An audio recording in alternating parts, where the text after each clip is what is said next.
Chapitre 4, avril-mai 2012, l'instinct ou la culpabilité. L'hiver a fait doucement place au printemps. Les semaines se succédaient inlassablement dans un rythme effréné. Les soirées jeux, les horaires sans compter, et sur une note beaucoup plus joyeuse, la saison des mariages débutait. Des moments de joie, de fête avec des copains de mon passé, miroir heureux de mon évolution des 10 dernières années. Je laissais un peu mon angoisse de côté et partais 10 jours en road trip en Bretagne avec ma deuxième meilleure amie. Une aventure incroyable, une très grande liberté et la découverte de paysages magnifiques. Je me retrouvais transportée dans mon imagination. La bruine et le vent ne nous empêchaient pas de profiter pleinement de notre voyage. Je sautais sur toutes les occasions pour rire, manger des spécialités bretonnes, danser, courir sur la plage, grimper sur des rochers, vivre tout simplement sans peur des conséquences, car la vie était magique. La maladie de mon père me révélait de plus en plus une dualité. D'un côté, cette peur de l'inconnu qui angoisse, mais je m'empêche de le laisser transparaître. Ne serait-ce pas de l'égoïsme que d'ajouter la gestion de sa propre peur à une personne déjà malade? Après tout, je n'avais pas envie de faire culpabiliser mon père et de lui prendre de l'énergie supplémentaire juste pour me rassurer sur son état. Et d'un autre côté, la vie en soi devenait beaucoup plus colorée, comme si en tant qu'enfant, je me projetais moi-même dans la maladie et que je voulais vivre plus intensément pour compenser les jours sombres de mes parents. Ce voyage en Bretagne m'a donc permis de faire une pause, d'oublier un instant la situation et de poser un châle sur mes questionnements réguliers. Le retour à la réalité n'en a été que plus difficile. À ma rentrée à Antibes, j'apprenais que le traitement ne marchait toujours pas et que de nouveaux protocoles étaient à présent nécessaires. On entrait dans la triste liste des 2% de cas non bénins. L'incertitude et l'inconnu nous frappaient de plein fouet. Les médecins semblaient essayer un peu à l'aveugle, augmentant les doses et testant de nouvelles méthodes. À chaque fois, des cycles de 3 traitements, puis une vérification qui se terminait toujours de la même façon, une mauvaise nouvelle. Je commençais alors à envisager le pire sans toutefois le formuler. À partir de ce moment-là, tout s'est accéléré. La noyade dans mes soirées de plus en plus longues et les week-ends surchargés. Je remontais à Gap de manière plus fréquente et mi-mai, je voyais pour la première fois mon père blême, marqué par toutes ces semaines de traitement, physiquement et psychologiquement. Mon père était méconnaissable. Comment repartir vivre ma vie, cette vie que j'aspirais à préserver 2 semaines auparavant? Cette dualité intérieure allait s'intensifier. Je voulais être encore plus présente, être disponible pour lui, pour ma mère, et plus je m'engageais, plus j'avais cette soif de vie active, colorée, intense, qui, paradoxalement, allait diminuer petit à petit. Car comment tenir physiquement et psychologiquement le rythme des trajets à Gap presque tous les week-ends, puis les soirées avec les amis la semaine? Il fallait tout de même que je rentre à Antibes. La terre continuait de tourner. Le travail était toujours là le lundi matin et par-dessus tout, mon père me faisait bien comprendre que je ne devais pas changer mon rythme. Quelle ironie, quelle valse des sentiments. Tout se bousculait dans ma tête. Je rentrais donc, le cœur lourd. Mon corps était à un endroit, mes pensées et mon cœur restaient à Gap. 2 jours après mon retour chez moi, j'apprenais que mon père venait de se faire hospitaliser pour une semaine. Ce fut un déchirement, une culpabilité et un sentiment de peur. Je commençais à envisager que mon père ne fût pas éternel. Dans ce tourbillon des émotions, chaque décision était un choix entre mon père et ce que je considérais alors ma propre vie. Devais-je remonter à Gap ou devais-je aller comme prévu à l'enterrement de vie de jeune fille d'une amie? Devais-je écouter mon père qui me disait de continuer à vivre ou devais-je suivre la décision socialement établie de remonter le voir et de soutenir ma mère? Je décidai alors de n'écouter personne, personne d'autre que ma propre intuition. Ce genre de décision a rythmé mon quotidien pendant environ un an. Si l'on se met dans la perspective que ces questions étaient limitées en nombre, il ne faisait aucun doute que remonter voir mon père était la réponse tout indiquée. Par contre, je ressentais très profondément un tabou trop peu souvent abordé, la culpabilité de l'enfant vis-à-vis de sa vie. L'inconnu de la maladie, de ses traitements et de son avancée était une épée de Damoclès non seulement sur le malade, mais sur ses proches. Du point de vue de l'enfant, à un moment, on se pose la question de la durée. et de quand on pourra reprendre sa propre vie. Car même si au début nous pouvons être amenés à vivre intensément pour compenser, cela s'avère difficile sur la durée et l'on abandonne donc un côté de la balance. Mais quel côté devais-je abandonner? Être moins présente pour mon parent ou laisser en veille ma propre vie et mon épanouissement? Ce choix m'a tellement impactée pendant la fin de la maladie que j'en suis venue à réviser et supprimer tout jugement envers les personnes confrontées au même dilemme. Ce choix et cette dualité sont également une source d'incompréhension parmi les différents membres d'une famille. J'étais proche géographiquement de mes parents. Comment faire comprendre cette dualité à mes frères et sœurs qui étaient plus loin et ne pouvaient donc pas se déplacer aussi fréquemment que moi? Eux devaient se trouver à contrario dans une souffrance de ne pouvoir, eux, avoir le choix. Mon intuition me conseillait de remonter dans les Alpes. J'informais donc mes copines de cette urgence. Je ne serais pas des leurs. Le vendredi, je prenais la voiture en début d'après-midi et après 3 heures de route, je me retrouvais directement à l'hôpital où je trouvais mon père plus blême que jamais. Je faisais bonne figure, ne montrais pas trop mes émotions. Ma mère faisait elle aussi semblant de bien aller. Nous sommes rentrés seuls à la maison et nous nous sommes effondrés dans le garage, toutes les deux en pleurs, dans les bras l'une de l'autre, une connexion dans la douleur. Ma sœur, ayant pris une semaine de congé, nous a rejoints le lendemain à l'hôpital. Je ne saurais jamais si c'était le fait de nous voir toutes les deux à son chevet, ma sœur et moi, mais mon père s'est mis à pleurer. Cette vision nous a encore plus touchés. C'était la deuxième fois en 29 ans que je le voyais pleurer. L'émotion était palpable. Il était heureux de nous voir et en même temps, il devait sûrement réaliser la gravité de la situation. Les médecins nous ont alors appris qu'il avait trop de fièvre et ne pourrait pas sortir avant le début de la semaine d'après. Cette nouvelle nous a tous déprimés et pour ma part, j'ai ressenti une grande solitude. J'allais devoir rentrer à la fin du week-end et ne le verrai donc pas retourner à la maison. Nous avons passé 3 jours à faire des allers-retours à l'hôpital, à essayer de ne pas nous laisser abattre le soir, quand nous étions toutes les trois entre filles, malgré une ambiance maussade.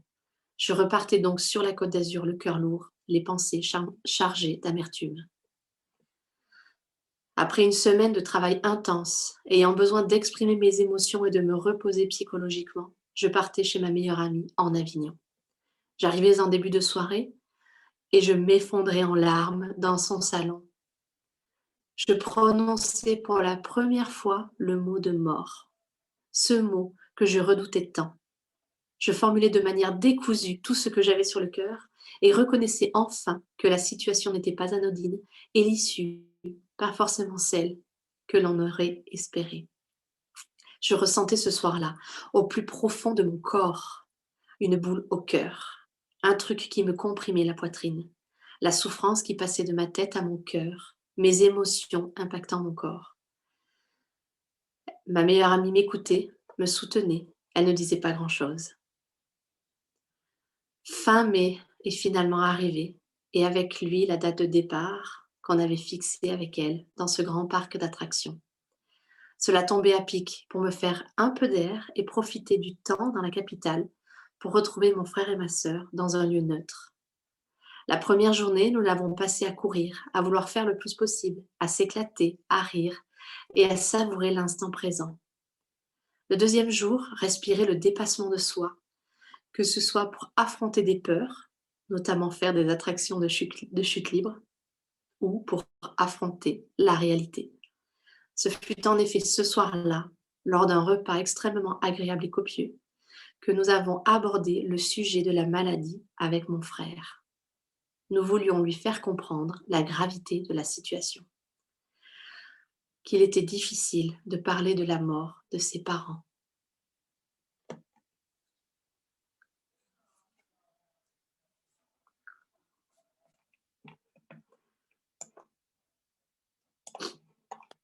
Alors, dans ce chapitre 4, je parle de d'un d'un d'un énorme dilemme, d'une dualité intérieure que j'ai ressentie très, très, très, très fortement, pendant cette période et même pendant toute la période.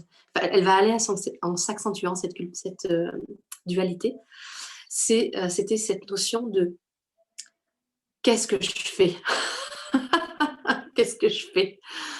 Je suis l'aînée, je suis proche, de mes parents, je suis à 3 heures de route. Mes frères et sœurs sont à Paris, heu et donc tous les week-ends pratiquement, ouais, pratiquement, je monte à Gap pour, être avec mes parents. Et à un moment donné, donc je compense, la semaine, ce trop plein, émotionnel par une vie intense. Donc là, il y a une accumulation de fatigue qui commence, à arriver évidemment et ce trop plein de fatigue qui génère en moi à l'intérieur ces questionnements forts de: «Est-ce que je mets combien de temps je vais mettre ma vie en stand-by?» C'est même pas mis en stand-by, mais combien de temps est-ce que je vais vivre comme ça? Avec le week-end, je vais là-haut, la semaine, je compense et je vis intensément et donc c'est cette espèce de choix, et que je ne fais pas, qui est, OK, là-dedans, finalement, entre, je vais à Gap et puis je vis intensément, je ne prends absolument pas soin de moi, ni de mes émotions, ni finalement de mon corps, ni de mon cœur, ni de mon esprit. Je me rends compte que, du coup, j'ai beaucoup de pensées qui montent sur les choix que je fais. C'est-à-dire, si en week-end je ne monte pas à Gap, est-ce que, je vais me sentir coupable? Par exemple, je vais aller, à un enterrement de vie de jeune fille, au lieu de monter à Gap, heu, ça fait monter quoi? Ça fait monter la culpabilité et en même temps, le côté de: «Oui, mais j'ai envie aussi de continuer à vivre». À honorer, mes amis, à aller, à des événements qui sont importants pour eux et aussi pour moi et donc au début de la maladie, ce questionnement-là n'était pas du tout présent puisque j'étais dans la phase de: «Ça, je vais y arriver, enfin, je vais arriver à gérer les 2». Là, on se rend compte que la maladie, s'intensifie, mais en même temps, on ne sait pas trop. Donc il y a cette espèce d'aller-retour intérieur, en tout cas en moi, sur: «OK, je ne sais pas combien de temps ça va prendre, la maladie s'intensifie, mais en même temps, il y a des moments où ça va mieux et à côté de ça, je commence à fatiguer, mais je veux profiter aussi d'être là pour mes parents». Donc cette notion de qui est-ce que je suis? Qui est-ce que j'écoute à l'intérieur de moi? Qu'est-ce que je fais? Et alors, ça a été une période, où selon les personnes à qui j'en parlais, j'avais pas du tout les mêmes, sons de cloche parce que, on rentre là-dedans, dans, une phase où seules les personnes qui vivent l'événement ou qui l'ont vécu peuvent comprendre. C'est-à-dire qu'il y a énormément de potentiels jugements et conditionnements de la société qui nous sont assénés par des personnes qui veulent nous aider, qui veulent nous soutenir. Donc j'ai beaucoup eu, «Attends, en tant qu'enfant, c'est ton devoir d'aller sur place, de t'occuper de tes parents et de prendre soin d'eux et de continuer et donc de mettre de côté en stand-by ta vie pour aller, aider et être présent pour eux». C'est une phrase ce sont des paroles que je comprends et que j'entends et que je me suis moi-même dit énormément et donc il y avait beaucoup cette culpabilité, vis-à-vis de: «Oui, mais moi à l'intérieur, qu'est-ce que j'ai vraiment envie là, à ce moment-là?» Je n'étais pas du tout consciente de ça. C'est pour ça que je le partage maintenant, parce qu'on a tous à un moment donné un proche qui a, besoin de soutien, qui peut être malade, qui peut être en fin de vie et ces questions sont normales. Ces questions sont absolument normales et il y a des personnes qui vont réagir en mode qui vont être complètement présents pour, cette personne-là. D'autres personnes qui vont réagir en étant beaucoup plus présents à eux-mêmes, c'est-à-dire, continuer à vivre et il y a, tous les degrés possibles et imaginables entre les 2. Ce qui est important pour moi, là, dans ce partage, c'est qu'il n'y a pas de bonne ou de mauvaise réponse. Il y a la réponse qui vibre pour soi. Ça va faire et ça, moi, en tout cas, moi, ça m'a fait monter beaucoup de questions, de croyances, d'émotions, de la visualisation aussi de certains conditionnements de société qui me sont apparus pouah, en pleine figure. Le fait également de ne pas pouvoir en parler parce que j'ai tout gardé pour moi. Donc j'ai ce dilemme intérieur, cette dualité, j'en ai parlé à personne à ce moment-là. Et donc j'ai encore plus senti le jugement extérieur qui est finalement quand on réfléchit d'un point de vue spirituel, ce jugement extérieur, c'est mon propre jugement que je me porte à moi-même. C'est juste un regard, un reflet de mon conflit intérieur. Ce conflit intérieur qui m'a fait, prendre conscience à ce moment-là et je le dis dans le texte, que la seule personne finalement que j'ai écoutée, ça a été mon intuition et ça c'est important de se le dire, la seule personne qui peut prendre ces décisions-là, et en toute humilité, c'est vous-même. Qui est-ce que vous écoutez? C'est vous. Vous pouvez prendre, hem, des conseils, demander plusieurs, opinions, points de vue à plein de gens. Vous aurez un panel de réponses. À la fin, la seule personne qui prend la décision, c'est vous et donc la s moi, ce que je conseille de faire maintenant avec le recul, c'est ce qui m'est venu naturellement à ce moment-là, ça a été: «Suis ton intuition, suis ce que te dit ton cœur» et là, bon, mon cœur m'a dit: «Remonte à Gap et tu annules ton enterrement de vie de jeune fille, avec tes amis». Mon cœur aurait pu me dire l'inverse. Mon cœur aurait pu me dire: «Tu vas à l'enterrement de vie de jeune fille et tu ne vas pas, au chevet de ton père». Dans les 2 cas, c'est OK. Dans les 2 cas, c'est être en paix et en alignement avec ce qui se passe à l'intérieur de soi et être en conscience que oui, j'ai ces 2 choix et là, mon cœur me dit d'aller là. Et si je décide d'aller de l'autre côté, ben, d'être conscient de pourquoi je vais de l'autre côté. Est-ce que j'y vais parce que j'ai peur d'être jugée? Est-ce que j'y vais parce que j'ai peur de louper un événement important de mon père, par exemple. Voilà, pour moi, c'est primordial parce que c'est ce genre de de questionnement, il est là, on parle de la maladie de quelqu'un et donc être au chevet de quelqu'un, mais en fait, il est globalement sociétal. C'est est-ce que je prends, heu, à ce moment-là, pour une décision donnée, qu'est-ce que je prends en considération pour ma décision? Est-ce que je prends d'un point de vue voilà, j'ai ces 2 options. J'ai moi d'un côté, j'ai l'autre de l'autre côté, et là, qu'est-ce qui est le mieux pour moi, pour lui, pour nous 2 ou pour nous tous?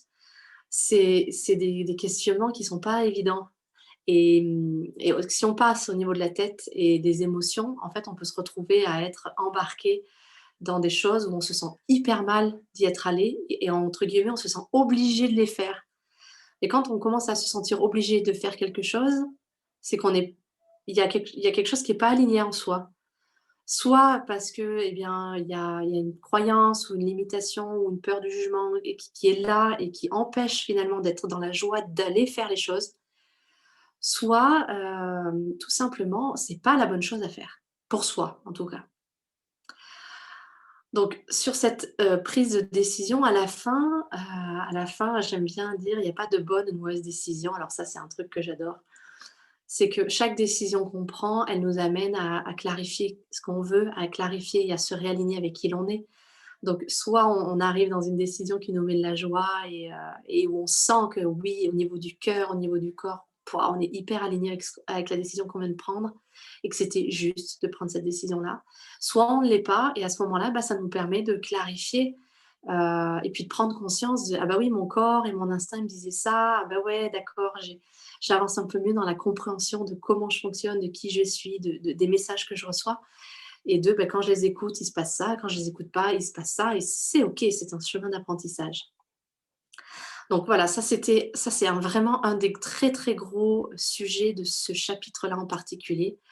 Hem, Au-delà de la notion de «je compense», parce que là, je commence vraiment à comprendre. Là, on n'est plus dans le déni. On arrive dans la phase où oui, je comprends que mon père peut mourir, et donc que je suis en train de compenser, par, cette nouvelle qui me fait du mal, qui me fait souffrir. Cette nouvelle-là que oui, mon père peut mourir, je la compense par un excès de vie, de l'autre côté, parce qu'avec la mort, il y a la vie, avec la vie, il y a la mort et c'est, aussi important de se rendre compte que quand on aborde ces sujets de deuil, et bien, la mort fait partie de la vie. C'est un cycle, ça fait partie du cycle de la vie également, et donc c'est pas étonnant que quand on est dans une phase, de deuil, que ce soit le deuil d'un proche, ou d'un ami, ou même d'un gros projet à moindre échelle, eh bien, on peut avoir une envie de vivre qui monte de soi, qui monte de sa puissance intérieure, qui monte du corps et puis de tout son être sur, bah oui, il y a la mort, mais il y a aussi la vie. Et à un moment donné, c'est OK, comment est-ce que je navigue entre ces 2 informations, entre ces deux aspects-là, ces 2 énergies? Et en même temps, comment est-ce que je ne me perds pas dans une fatigue de surcompensation? Et là, moi, je me rends compte, en fait, je commence enfin, dans ce chapitre-là, je commence avec cette notion de culpabilité, de prendre soin de soi et puis de suivre qu'est-ce que j'ai envie de faire, et cetera. Je prends vraiment en compte le fait que sur la durée, je vais pas tenir. Sur la durée, c'est lourd, en fait, et c'est normal et c'est OK. Et puis en plus de ça, dans ce chapitre-là, j'aborde également le fait qu'on a tous une expérience différente des choses. Par exemple, mes frères et sœurs, on n'en a pas trop parlé, on en a parlé plus tard, mais ils comprenaient pas que je fasse le choix, par exemple, de partir, voir des amis plutôt que d'aller voir mon père. Et c'est normal en fait, qu'ils ne comprennent pas, puisqu'ils ne vivaient pas ma situation. Eux, ils étaient à Paris, donc eux, au contraire, c'était difficile pour eux d'être à Paris et de ne pas être proches en fait, de mon père. Donc toutes les occasions qu'ils pouvaient, c'était de venir, à Paris, de Paris à Gap. Hem Voilà, ensuite, bah, il y a la phase de on n'est plus dans le déni, on comprend, l'information qui est que oui, mon père peut mourir ou mon proche peut mourir. Donc là, toutes les émotions qui ont été accumulées, ça fait une espèce de cocotte minute qui explose, et là, je me retrouve avec ma meilleure amie qui est infirmière, je le rappelle, et qui écoute. Et en fait, c'est important de souligner dans ces phases-là, c'est pas tellement l'information, c'est pas tellement le but d'être sauvé ou d'avoir des solutions. C'est juste le fait de lâcher la pression qu'on ressent à l'intérieur et juste de déposer, voilà, ce qui est là, sans jugement, sans solution où je vais t'apporter, voilà, je vais t'aider. Non, c'est juste être présent. Donc là, on rentre dans, spirituellement, une notion de présence à l'autre. Bon, présence à soi, bon, on est dans un geyser total. Mais si vous êtes, proche de quelqu'un, c'est juste une présence à l'autre. Juste pas besoin d'essayer de sauver. Pas besoin donc et de rentrer dans un triangle de sauveur, victime, bourreau, et cetera. Là, on rentre vraiment dans la vulnérabilité et la fragilité de l'être, et donc en tant que personne qui est, en lien avec des personnes dans ces cas-là, c'est juste une notion de présence, d'écoute et d'accueil. Parce que à ce moment-là, en tout cas, moi, quand j'ai lâché ce trop-plein, j'étais dans une extrême, extrême vulnérabilité, extrême fragilité, d'accueillir la notion de mortalité de l'être. Donc par le biais du parent, oui, mais finalement, c'est la notion de: «OK, moi aussi, je peux mourir, mon père peut mourir». C'est cette personne que je pensais, être, immortelle, eh bien oui, elle peut mourir et elle peut mourir plus vite que ce que j'avais prévu dans ma tête puisque, dans le cours des choses, voilà, quelqu'un, meurt à 80, à 90, voilà. Non, il peut mourir avant, et donc il y a cette notion de: «OK, là, je réalise», donc c'est la prise de conscience qu'il y a le mot «mort» qui tournait mais qu'on n'avait jamais, prononcé. Là, c'est la première fois, donc en mai, mon père a annoncé qu'il était malade en novembre. Ça augmente, ça augmente, ça augmente, les traitements ne marchent pas. En mai, donc ça fait vraiment quelques mois après, il y a le mot de mort qui sort. Et c'est, d'un point de vue émotionnel et au niveau des pensées, c'est cette phase-là de je prends conscience de tout ce qui se passe en moi. Et c'est ce que j'exprime dans le texte en disant que, en gros, il y a tout qui est sorti de manière complètement décousue. Ce processus-là, il est hyper important, de laisser sortir tout ce qu'il y a là. Alors, soit il y a quelqu'un qui est présent, et donc dans la notion de présence et d'écoute, je suis entourée, voilà. Soit il y a personne, et ça m'est arrivé dans certaines fois où à un moment donné, eh bien, j'ai ce trop plein, j'ai cette pression-là et s'il y a personne, en fait, il y a vous-même, il y a soi et quand c'est le processus que j'utilise et j'en ai parlé dans une autre vidéo YouTube, c'est cette notion de tout écrire ou de déverser en audio et puis ensuite pour ceux qui veulent, ritualiser, de dire: «OK, j'ai senti que je déposais ce que j'avais à déposer et maintenant cette chose-là, je peux la laisser partir. Alors soit en la brûlant, soit si c'est un audio, je le supprime, enfin voilà. Il y a certaines manières de lâcher, ce trop plein que j'ai à l'intérieur en étant, bah, soi-même à l'écoute de soi. Être présent à soi, c'est-à-dire, bah, oui, je peux être présent à l'autre, mais je peux aussi être présent à moi dans la vulnérabilité, la fragilité que je ressens à ce moment-là.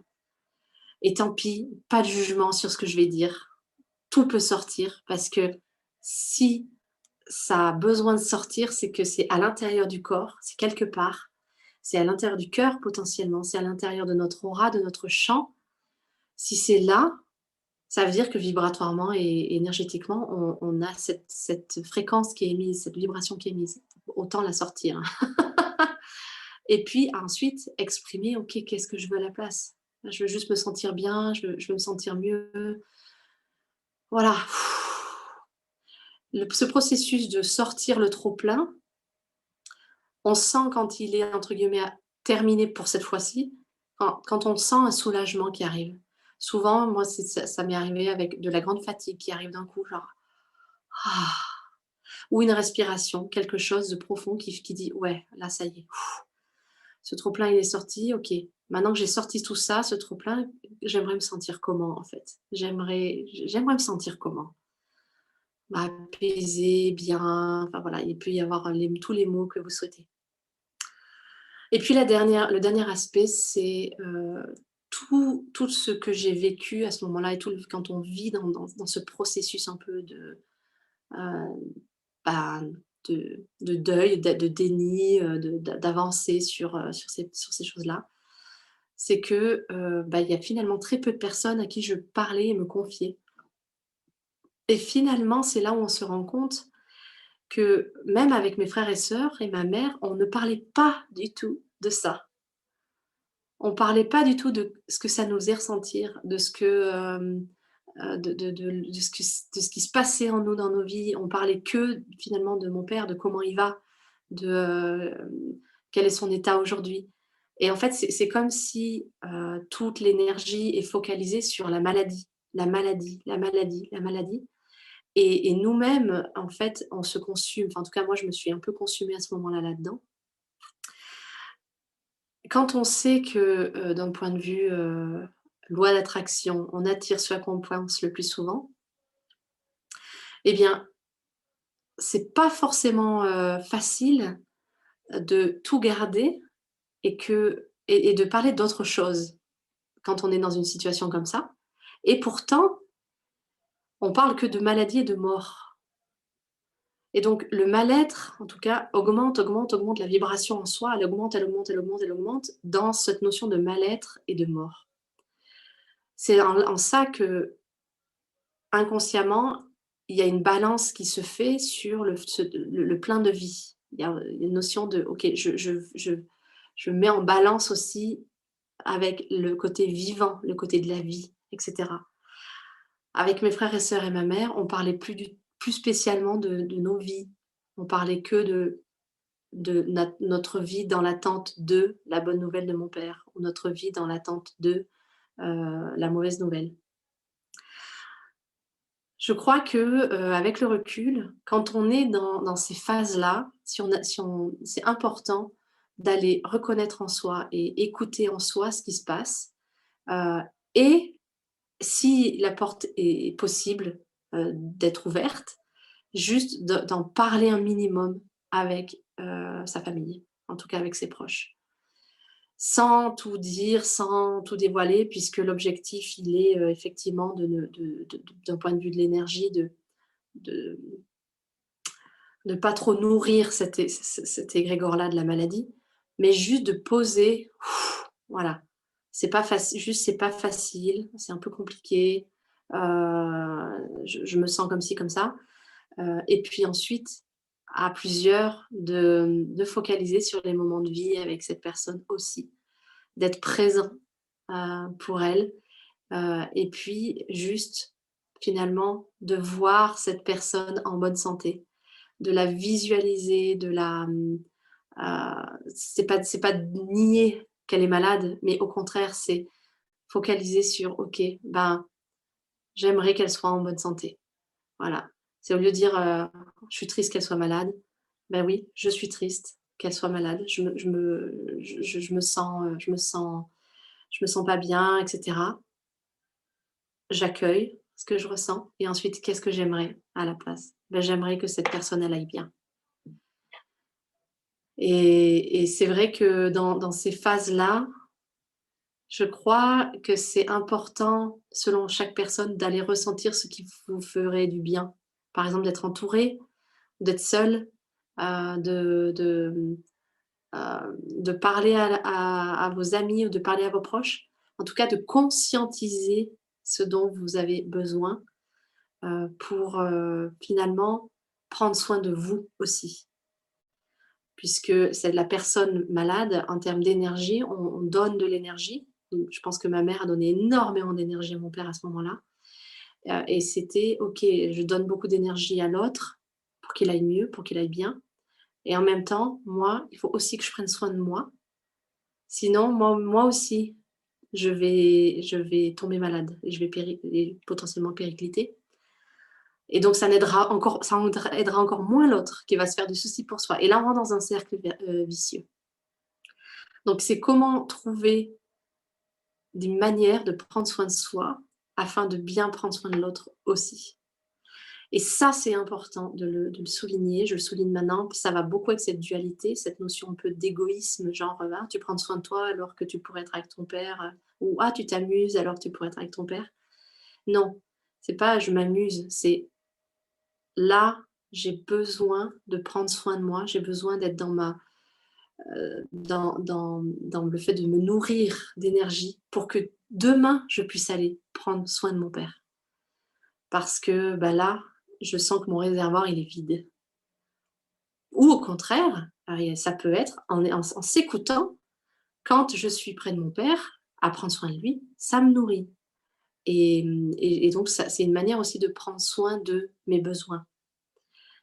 Pareil, pas de bonne ou de mauvaise réponse, il y a vraiment la réponse que votre intuition, votre instinct et votre cœur vous donnent.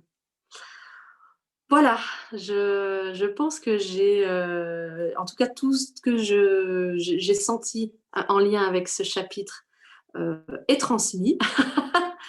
Ce chapitre, quand je l'ai relu, hier avant de faire cet enregistrement, je me suis remise à pleurer. Alors ça aussi, ça c'est intéressant et peut-être quand vous avez écouté l'enregistrement, vous avez peut-être senti de l'émotion transparaître. Ce qui est intéressant, c'est de se rendre compte que dans je prends de la joie à relire ces textes, même si par moments, je ressens une montée d'émotion et de tristesse. Une émotion, comme je le dis souvent, quand elle est saine, que ce soit de la tristesse, de la colère, de la joie, n'importe quoi, elle est rapide, elle met entre 60 et 90 secondes à monter. Là, j'ai ressenti de la tristesse par rapport à l'émotion que je ressentais et puis ensuite, en fait, elle passe puisqu'elle n'est pas attachée, elle n'est plus attachée à quelque chose qui était bloqué dans mon corps. Donc je peux la ressentir, elle passe et puis ça y est, c'est fini. Quand ce texte, je l'ai lu et je l'ai écrit il y a, quelques années, On peut dire que le fait de là, j'ai pas pleuré pendant enfin, je me suis pas sentie triste pendant 60 secondes. Je me suis sentie triste pendant 2 jours et demi parce que j'avais encore des choses à aller guérir, à aller, apaiser en moi par rapport à ces passages. Voilà donc ce que je veux dire par là, si j'explique un minimum, c'est soyez indulgents avec vous-même, et puis laissez-vous ressentir l'émotion quand elle est là. C'est une manière de la laisser, heu être fluide et donc passer. Voilà, je vous souhaite une magnifique semaine et puis je vous dis à la semaine prochaine pour le chapitre 5.